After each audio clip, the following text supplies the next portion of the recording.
Hi, America's Card Room members. This is Dusty Schmidt. I go by the handle of Leatherass9 here on America's Card Room.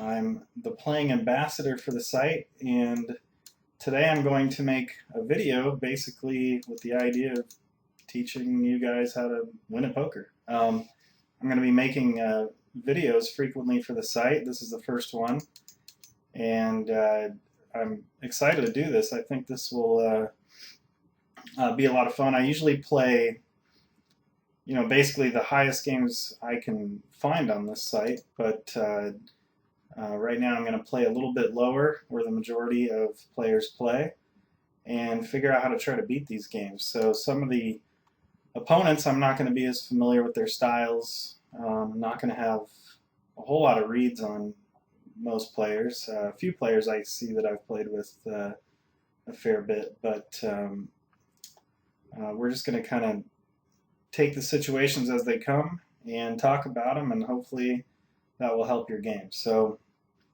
here on table 1, which I'll label them from top left like you're reading a book, 1, 2, 3, 4. Table 1, I think we can go ahead and call with the King Jack suited here. If this opponent were, I don't think he is, but if he were a really loose player, I could maybe consider re-raising before the flop, but I don't think that's going to be a good idea against too many players. So King Jack suited, I'm going to go ahead and call. Ace Queen, I think that is going to be a raise and not much to talk about there. King Jack suited, definitely very easy fold at this point.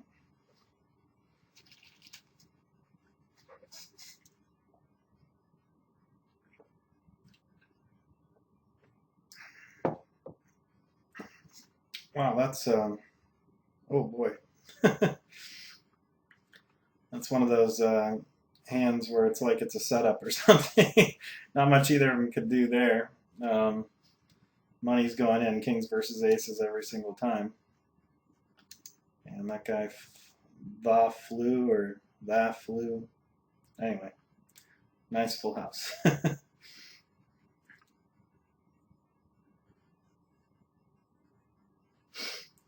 So we'll probably try and play a little bit more on the aggressive side today. I mean, I guess anybody can kind of play tight. So we can play a little more aggressive today, try and get in. One thing about playing aggressively in videos is that you tend to get more interesting spots, and I think that's probably why y'all are here, is to see as many spots as possible and kind of go through the thought process a little bit. So that's what we're going to do. I'll go ahead and open ace-5 suited, which I would do regardless. And with the 9s, now aggressive doesn't need to mean that I do anything ridiculous. It just means we're going to get involved in spots if at all reasonably possible. I do know a little bit about this player, and I'm going to go ahead and 3-bet 9s. Now, a lot of times I would not 3-bet 9s because if my opponent 4-bets, it's sort of a spot where I don't necessarily want to go all in, and I don't really like getting 4-bet, and I definitely want to see the flop with pocket 9s, so sometimes I will just call there, but this opponent doesn't re-raise very often, and he likes to take flops, so that's totally fine with me. To go ahead and re-raise basically just because I figured to have the best hand, and if he does 4-bet, he pretty much has me beat almost every time. So because he 4-bets so infrequently, it should just be bigger pairs and maybe like ace-king suited. But on this flop here, this is the sort of flop where I don't really have much going for me. I mean, there's not really any card where I'm particularly excited about. Furthermore, one of the main problems, the main problem is that the main reason I don't want to just turn my hand into a bluff and bet 9s and try and just get him to fold is essentially that all of his calling range, I'm sure he has some suited connectors like 7-6 suited or something that he calls there with, but the bulk of his range is going to be all kinds of, queen jacks, ace queens, hands that are just not going to fold to my bet, and I really can't continue if they call, even though they can be calling with a worse hand like ace jack. I can't just go out and bet all three streets as a bluff. I don't think that's a good idea. So I get 3-bet there with the 4-7 suited, and I don't really want to get involved there. This is kind of interesting in the sense that this flop looks completely terrible for me, but it also looks like exactly what I'm representing. And it's possible I could get him off of like an ace-10 or something. So I don't mind actually just going ahead and betting all three streets here. I do have, a way to improve too with either like a jack-10 run out or a queen or, backing into a flush. All those options are gone now except hitting a set. But this is definitely a tad on the aggressive side, don't get me wrong. I could very easily just kind of check and maybe call one or probably just give up. It's kind of a board like the nines, except this one really hits about what I'm representing here. And so I'm going to go ahead and just basically try and get him off of like ace-10, ace-jack, that type of hand. King, queen, that kind of stuff. So yeah, it worked there, and I'm very confident that I got a better hand to fold there. It's almost no doubt I did. I can't see him calling with anything worse there on the flop. With the jacks, I don't really know what to make of his third pot lead, but I know I'm definitely not going to fold. I'm probably not going to fold at any point if he keeps making these bets. So the river, if he makes a big bet with the flush hitting, I can get away from it, I believe. I think a lot of times he can just be betting with like a 9 or a 7-8 or something like that. So it's an easy call with the jacks there in that spot. He makes a little bigger. What kind of stinks about this is like all the like king jack, jack 10 type of hands that he could be leading out with. I block 2 of his jacks. There's just not really a lot of draws that missed, and I hate to pay off, some hand like queen 10 and feel pretty dumb. So I'm going to go ahead and fold that river. It's also one of those things where I know nothing about this opponent, and I could very well learn more about him throughout this session and kind of kick myself for folding, a hand like jacks there. But, when a guy leads into you 3 times and the flush draw gets there and you don't even have top pair, I don't really think I can beat myself up too much about that.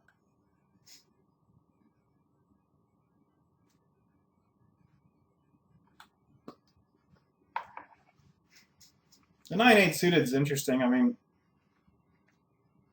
I do expect if I call, a lot of people will come along and I can play a multi-way pot, but I also have some guys that are kind of short that could be looking to go for like a limp re-raise pre-flop. The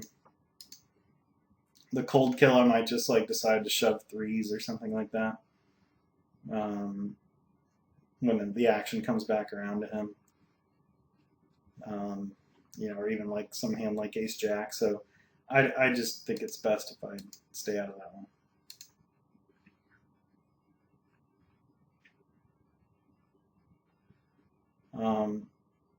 And here with the king-jack, he's just going to play a lot of pots, and he's going to call the 3-bets a lot. And, I think my king-jack is just worthy of sort of kind of value 3-betting / giving myself an opportunity to play him off the best hand easier like I did with the queens. And this ace-king here, I'm just fine with giving up here in this spot. This is another one where I'm just going to get a lot of peels with the king-queens, and he's just going to have a lot of hands like jack-10. And if I'd had maybe the ace of clubs or something, that would change some things. But it's just fine, I think, to check fold there. It feels kind of dirty, I think, a little bit, but kind of the lesser of 2 evils, I believe. If I at least had a club, or if the flop was jack-10 to where I could make the nuts, with a queen, that would change things. But Jack 9, you know, it's just tough because if I do bet and he raises, you know, he's got to draw a lot, but do I really want to stick the money in? Maybe close to dead if he flopped a set or something, or if it's ace jack, I got 3 outs. You know, it's kind of no matter what you do, you're not too excited about it. And I mean, sure, I could bet the flop and just make that the last dollar I put in unimproved. But you know, and I could, I guess, just close my eyes and bet all 3 streets and hope he just doesn't have a hand that can withstand that heat. I mean, that's a possibility too, but at the same time, if you're going to take that mentality and just try and win every pot, then it's not going to be long before my opponents are calling me down with any pair there, and you know that's not what I want either. So, you know, it's fine.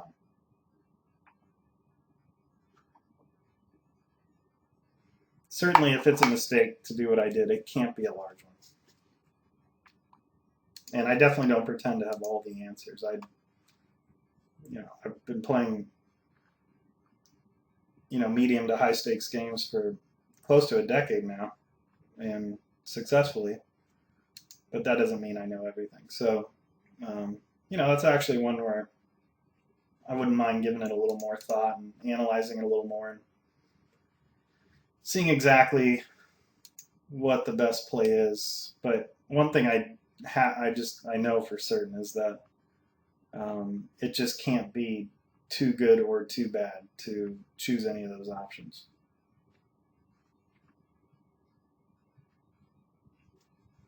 And I do show a lot of aggression throughout hands typically, so you know it's okay to take a hand off sometimes. In fact, encouraged, so you don't get too far out of balance.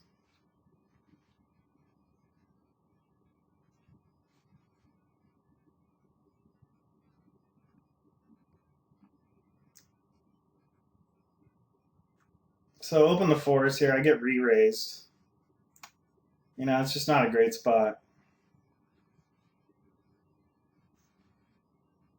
I mean, I think it would be fine to, it'd probably be okay to call and just try and flop a set or look for a board where I can play him off of. But I mean, I'm not. It's kind of like the ace king hand I just played. It's like, you know, you can't go too right or wrong. I'm just going to go ahead and fold this time.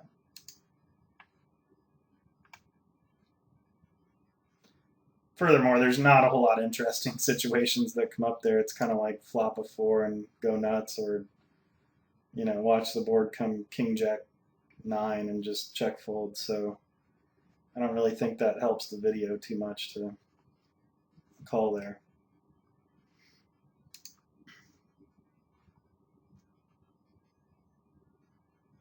So ace king here, this is a close call. You know, I think this is probably a little bit better of a check back because it's going to be hard to outplay him off of like a pocket queens or ace jack type of hand, king jack. And I think I should be able to get like a hand like pocket 7s to fold eventually anyway. And I don't know that I want to get check raised and ship, which is reasonable. I have a backdoor flush, you know, 2 overcards and a gut shot to the nuts. But the 2 overcards are really dirty if you get check raised on, because you know he could have flopped a set and then you're just done. You know, you're drawing to just the queen and the backdoor flush, and your overcards are worthless. So, you know, you could have king queen too. And now I'm in a spot that just sucks because I can't really rep much with a raise, and I don't really have the direct pot odds to call and just try and hit an ace, king, or queen. They're close though. With the implied odds, it's close, but also keep in mind that you know I can hit an ace or a king, and it can get me in more trouble. You know, because he has king queen, for example, and I hit a queen or a king, or he has ace jack, and or excuse me, I hit a king and he has king jack, or I hit, you know, an ace and he has ace jack, that type of stuff. On the ace 10 there, I don't mind just check folding. We're kind of getting a lot of weak spots here, unfortunately. We're just getting these kind of terrible flops. The ace king, I mean, I still don't know how I feel about every decision. I mean, I think they're all close, and I don't mind betting there sometimes and checking back sometimes on the flop. And against certain players, I don't mind just betting, and if I do get check raised, just kind of go with it. You know, he could have like 9-8 or king queen or some kind of. There's not a whole lot of flush draws. That's a problem, but I do have a decent amount of equity.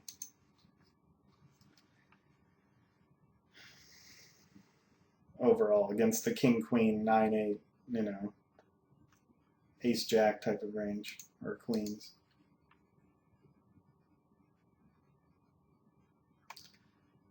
I'm going to do something a little funny here with the twos. I don't think I have the best hand, but I just don't think people will call a double pot bet very often in this spot. So I'm just going to try and basically just rob the pot.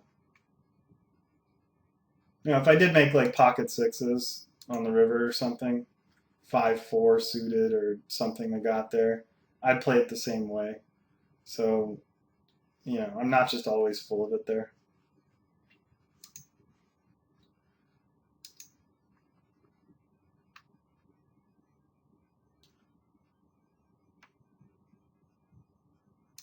And not much I can do with the queen jack suited, so hopefully we get some more interesting spots here. But hopefully, if nothing else, it can be, even though not much has happened, I mean, I've damage controlled pretty well, considering I've missed everything. I mean, nothing, I haven't gotten myself in big messes, so there's something to be said for that. Sometimes you gotta be patient in this game. Or a lot of the time.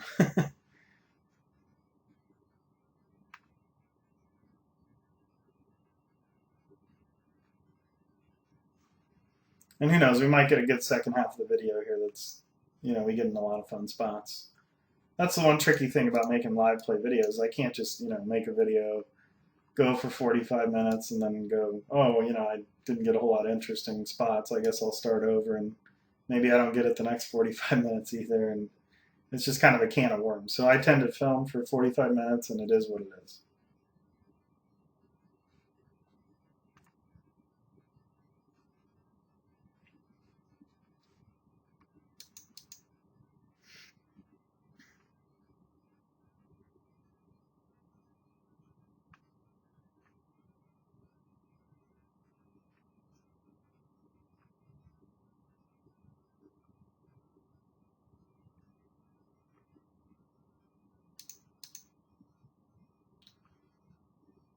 So generally, I open 3x everywhere except the button I open 2x, and I don't have a problem with people who open 3x, 2.5x on the button.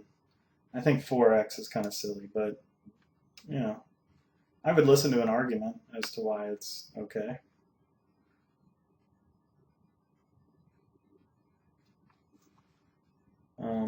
Let's go ahead and 3-bet Jack 10 off here. Not my standard, but kind of one of those in the interest of the video.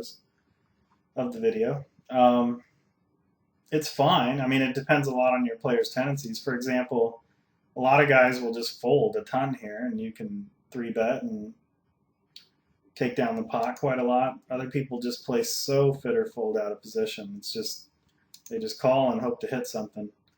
And a lot of people, they only call, like they 4-bet really, really good hands, like ace, king, and, queens, kings, and aces. And then they fold all the other Broadway hands, and then they call it their pairs. And their pairs are just hoping to flop set. So, basically, if a guy's strategy is to sort of 4-bet with his good hands and just kind of call with his pairs out of position, then, he's basically just going to hope to bingo a set, which is only going to happen one time out of 8. And if he doesn't, then he's just sort of check folding too much. So, against that kind of strategy, 3-betting in position there can kind of be a bit of a no-brainer. When you know that you're going to get a lot of folds either pre-flop or on the flop.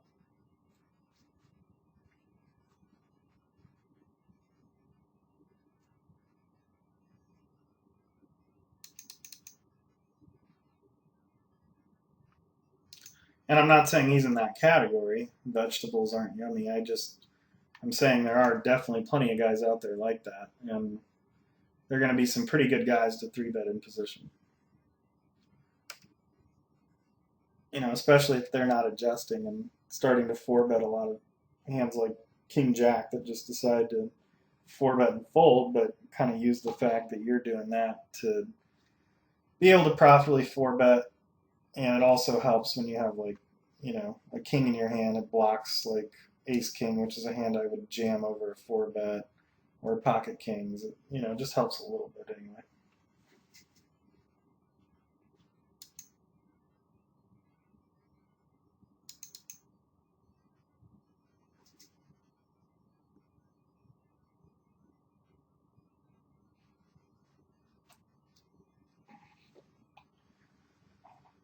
Okay, so we got middle pair here. My opponent, I believe, has a pretty strong range typically.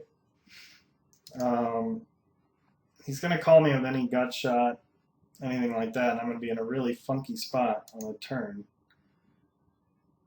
You know, and then obviously better hands.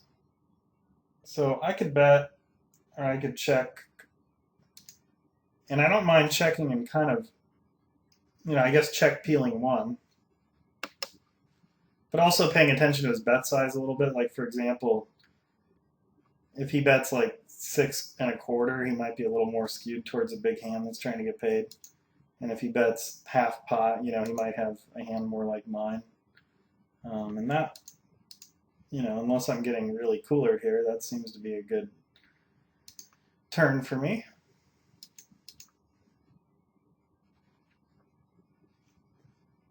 So I think on the river here, kind of a weird river. It is hard to get paid by much, but I'm going to go ahead and lead anyway and just hope he tosses in the chips with king queen or something like that.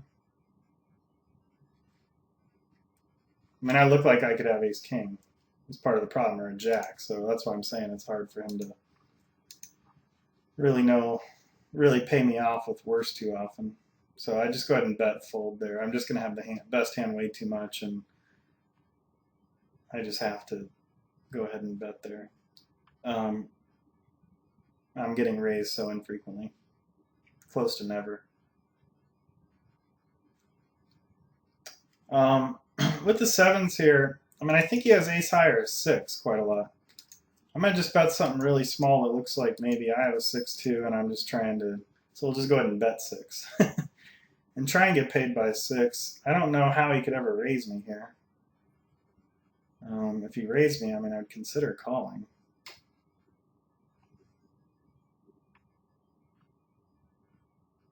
I mean, I think he would bet like 10-9 of clubs on the turn, or raise me on the flop or something. Wow, that's just so weird. Pocket eights is such a weird hand. Huh.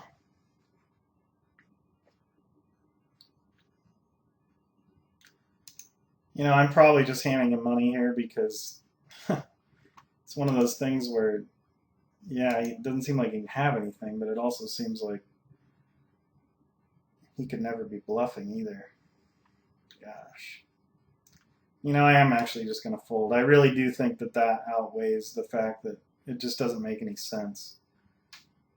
Like, it doesn't make any sense that he can have a hand, but it's so hard for him to call the flop there and then find a raise on the river to try and play me off of a hand. And he didn't make the raise very big either. Like, if he'd made it 30, I might have been actually more inclined to call there, because it could look like he's, you know, had an ace high and he was just going to kind of call the flop and hope it just kind of checks down. And then I made like this weak lead on the river, and then maybe he thought, oh no, my ace high isn't good anymore, but he doesn't look very strong, so I can raise him. But at the same time, you know, he raised it so small, which kind of makes it look to me like he wants a call. So yeah, it's tricky. That's a tricky one. I wouldn't fault anybody for either option there, and I mean, re-raising back, I guess, is sort of an option. But, yeah. If he has pocket eights or 3 queens, I just don't really think I'm getting a fold. I don't really see him having 10-9 ever. Because 10-9 of clubs would have to just bet the turn, for sure.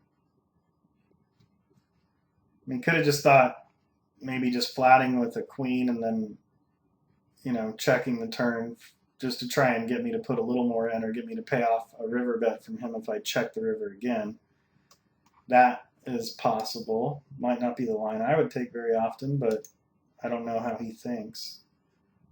And then he could just have pocket eights, which would be totally reasonable.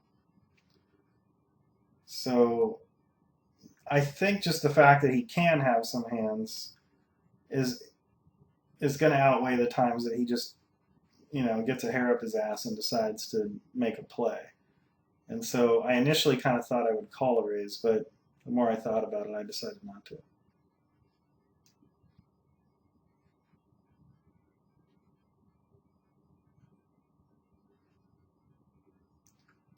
So I'll try and see that hand real quick, how that played out.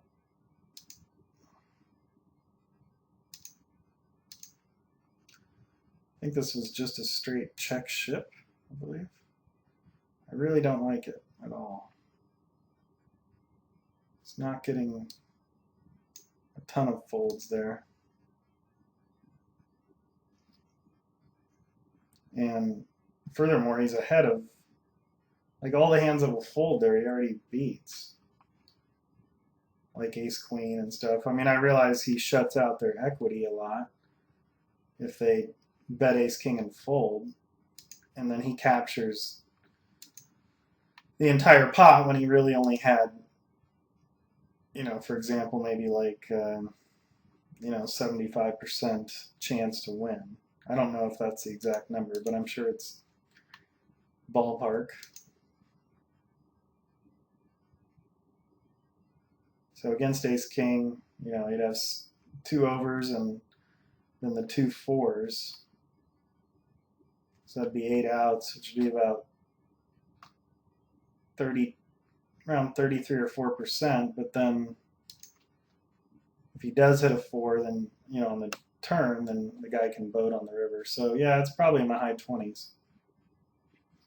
So, you know, with the check ship, he could either A, get the guy to make a big mistake and call with only like a 28 or 29% chance. But that's unlikely, I think. And he could just get the guy to fold his 29% chance, which is also okay. But then he just gets it in so bad pretty often. I mean, like 30, you know, he gets it in like 35%, I think, approximately.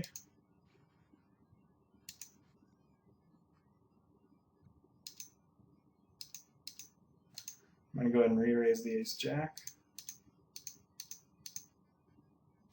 He gets it in 35, yeah, about around 35%, I think.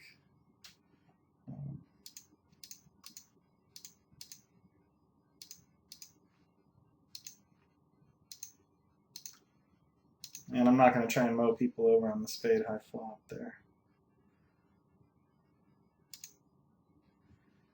Yeah, so I think it's around 38%, looks like he would have had there. So his check ship's not the end of the world, certainly. I mean, it's, I just think that there might be a better option, that's all.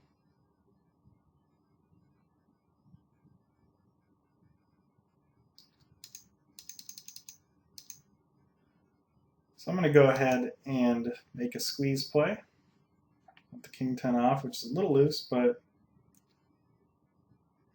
I feel like this button is probably a little loose and it's just going to fold a lot.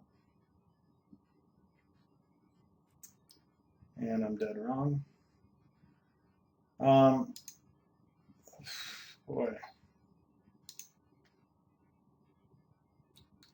Well, I'm going to start by betting 12 or 11, let's say.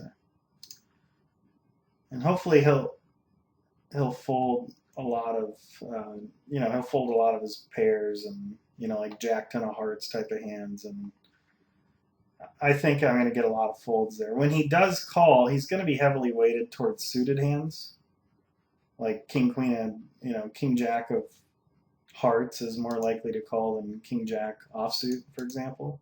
So he's gonna have a lot of suited hands, which would mean he's not going to have hands that have flush draws very often because they will either be the opposite of a suit or he would just flop a flush, which is also hard to do when two of the cards are, is most likely calling suited cards are going to be stuff like Broadway suited type of hands, and two of the diamonds were Broadway. So were Broadway cards. So, it just really reduces the likelihood of him having a flush on that flop. And I'll make a little bit of a loose 3-bet here with A7 suited. So I think betting 1 for sure is going to be the play. I think we're just going to get plenty of folds to risk basically, 11 to win 21 or 20 or whatever it was.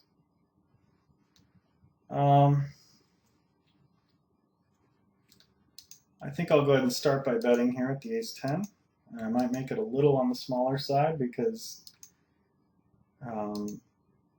I don't mind getting some floats with like Queen Jack, King Jack, lots of hands like that, and then kind of going into check call mode and picking off bluffs basically. Like if the turn's a 4, for example, I can go ahead and bet the flop, and he's going to peel with all of his gut shots, hoping I'll give up and he can take it away, or he just hits it and wins a humongous pot. And then I can go into check call mode from there and pick off his bluffs. I probably would check call. Well, I'd check call the turn for sure, and the river be close.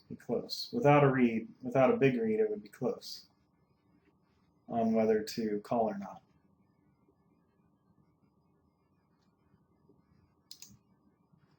On one hand, I can't beat anything for value at all. He's never going to bet the turn with, or the river with a worse hand than Ace-7. But he also, I'm just going to go ahead and try and take this King-9, just take this pot. But he also can have lots of bluffs, so. And I don't know whether he's going to bluff them on the river with an all-in or not. So it'd be really close on the river. Probably be fairly skewed towards calling, but a lot's going to depend on the read I develop, and I might give it to him at first.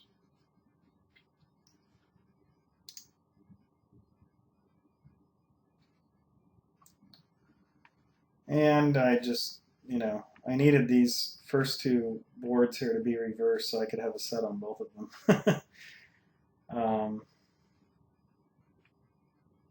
Yeah, just not much I can do. I mean, I could just he looks so weak, tilt-a-whirl. I mean, it wouldn't be the end of the world to just raise this turn as a stone cold bluff, basically, knowing that I'm not going to get called by worse very often. Not a stone cold bluff, but kind of a low equity bluff. But, again, if you're getting carried away with things, then they're not going to work as well. And I'd rather give him a chance to just bluff that ace on the river. I checked that ace when it was probably going to be the best hand or tied for the best hand always.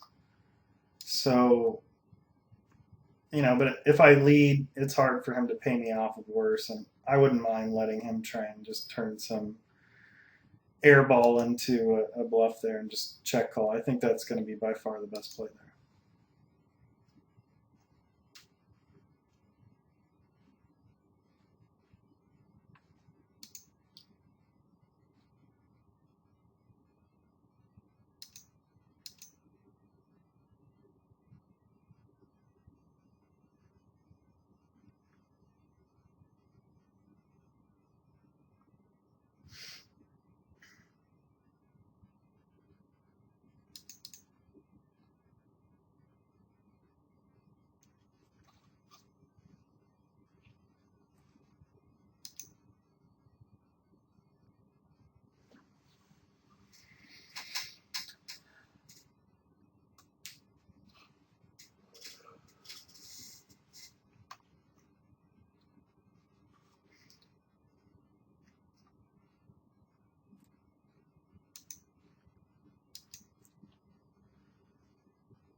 So it looks like the top right table might be breaking. I'll find a new game if it breaks entirely. Actually, I'll just go ahead and find a new game anyway.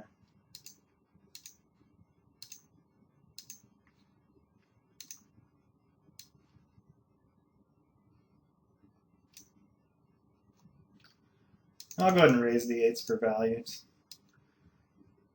You know, you definitely want to be raising there. No question. Gives you, you know, you just have the best hand so frequently, and also, you know, if you hit an 8, you have a chance of stacking the guy in. If you hit an 8 in a limp pot, you know, it's going to be really hard to get the money in. And if you do, you know, a lot of times it'll be on like a 10-8-7 board with a flush draw when the guy has like ace-9 with the flush draw, and you're really not even that far ahead. So,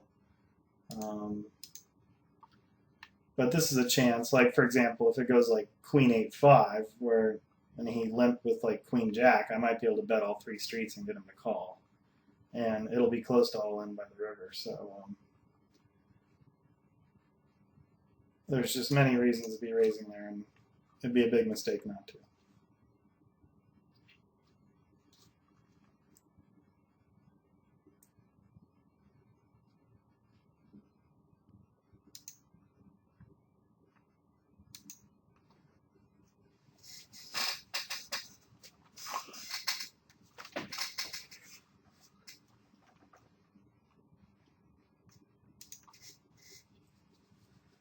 Probably go 5-10 more minutes here and wrap it up.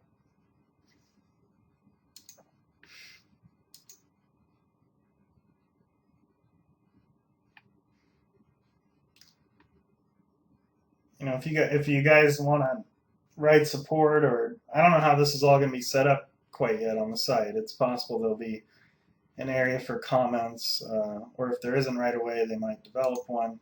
Truthfully, I'm not, you know, privy to all that side of things. I'm just making a video. But in any event, if you guys want to leave some feedback, certainly feel free. I'd love to, you know, hear as much feedback as possible, because ultimately, I mean, these videos are for you guys, and so I want to give the America's Card Room members what they want. So that's the whole idea.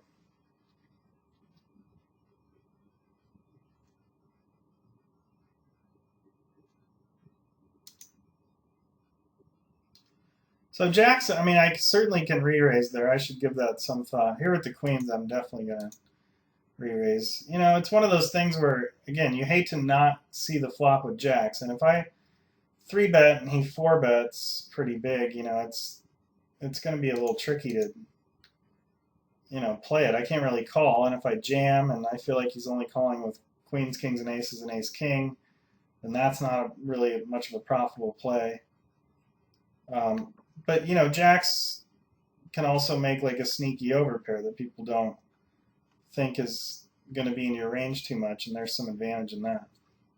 Now he leads out for half pot, and again, I don't know what his leads are, so I mean, they could just be like only sets, or 9-8, or they could just be something like, you know, 10-9 that just is, you know, realizes their hand is vulnerable.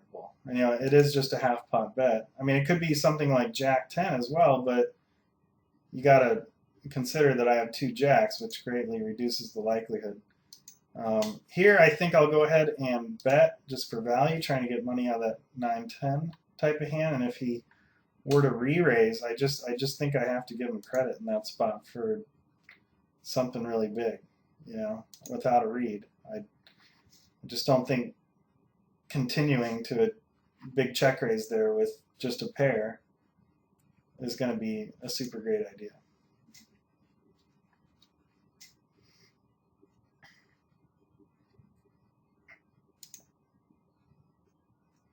And I pretty much, you know, I try to make any excuse to play a pair here, and you definitely want to get in here with your sets. I mean, in Hold'em, sets are just so nice to flop. You know, and for only 3 blinds to get a chance, and also there's, you know, it's not out of the question that I can outplay my opponent after the flop, having position. I mean, for example, the flop could come 6, 7, 8, and he's sitting there with king, queen. He just checks to me, and I know he hates that flop, and so I just bet. And so, you know, I'm not just trying to flop a set here either. A case could be made for raising this flop, really just kind of as a bluff, just, you know, just because we feel like we can get most of his hands to fold. I don't really like calling because you just never know what the heck to do. I think I'm going to go ahead and bet one more time here with the ace-10, just try and push him off of something. But also he can have a lot of king-10, king-jack, jack-10 type of hands. A lot of hands he'll check call 1 with his gut shot. And if I just check back the turn, you know, and then he leads the river because he doesn't want to, you know, just take his chances with jack high or king high, then I'm in a really messed up spot, and I feel like I'm just going to have to fold for the most part on the river. So I'd rather just put in the action there, and sometimes they actually just call again with jack 10, and then you check the river behind and you win, or, you know, maybe the river comes something like a king, and you feel like at that point if he called again, he's just so likely to have like queen X that maybe if you just make like a huge bet on the river, he'll lay down that hand. So, you know, and if an ace comes, you know, maybe I can make like a smaller bet against this player and get him to pay off with a queen every time. So I just don't really think it's going to be good to give up on the pot there just with a C bet. I think we can put some pressure on him and get him to lay down a lot of his middle pairs and hands that we beat but we fear would outplay us, like jack 10, king 10, king jack type of hands.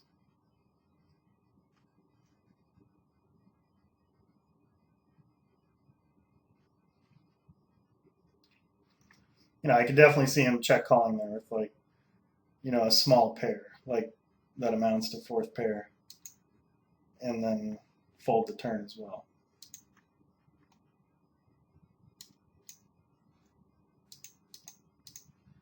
So I think we will sit out next big blind and we will just play the free hands, and that will be the end of the video.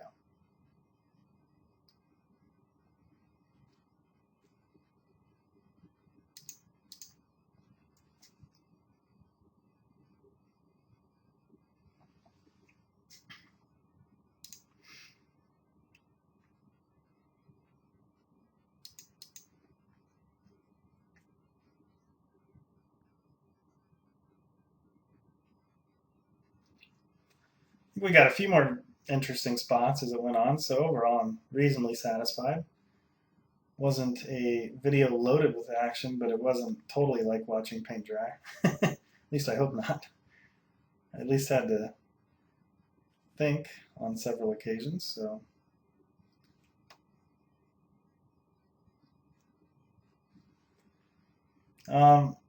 You know, the sevens here, I don't mind just sort of check folding. You know, all his Broadway hands are just going to call the flop if I bet.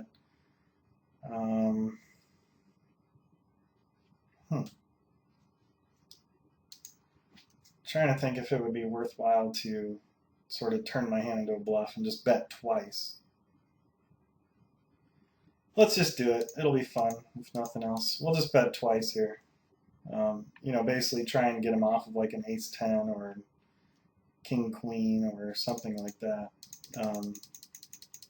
You know, he could call it like an ace-5 of hearts or something that folds the river. We can represent ace-queen for sure. And yeah, I thought he might call the turn a lot and fold the river. Was kind of my hope there. You know, like I thought he'd fold the turn a fair amount too, but not a ton, but decent amount. But the idea of the play was to bet the turn and river and just sort of put some pressure on him and, you know, let him take that peel one time with like ace-10 and then fold the river, or like a queen-jack type of hand and then fold the river unimproved. So, you know, on most river cards, I think I could go ahead and profitably bet that river. You know, and that's part of the thing. I mean, a lot of people get really wrapped up in, oh, you know, the game's about like, you know, you raise pre-flop and then you put in your C bet and then you kind of go from there. And I don't mind just kind of taking a lot of different lines like that where I just didn't really see a great opportunity on the flop, but then I found I found a situation where I could expect to be able to make profitable bets on the turn by just trying to get him to simply call the turn once and fold the river. Just basically like you just continually throughout the hand identify situations and figure out if you think they're profitable enough or they're profitable. And if you find a way to profit, you take it. So, and sometimes that means you start out by kind of giving up and then you go from there. I folded the 4s last time and I can totally fold these 3s again, but let's just for fun try and flop a set. Here could be another spot potentially where my opponent checks back, and then maybe if I make 2 big bets, he'll fold. But if he bets the flop, we're just done.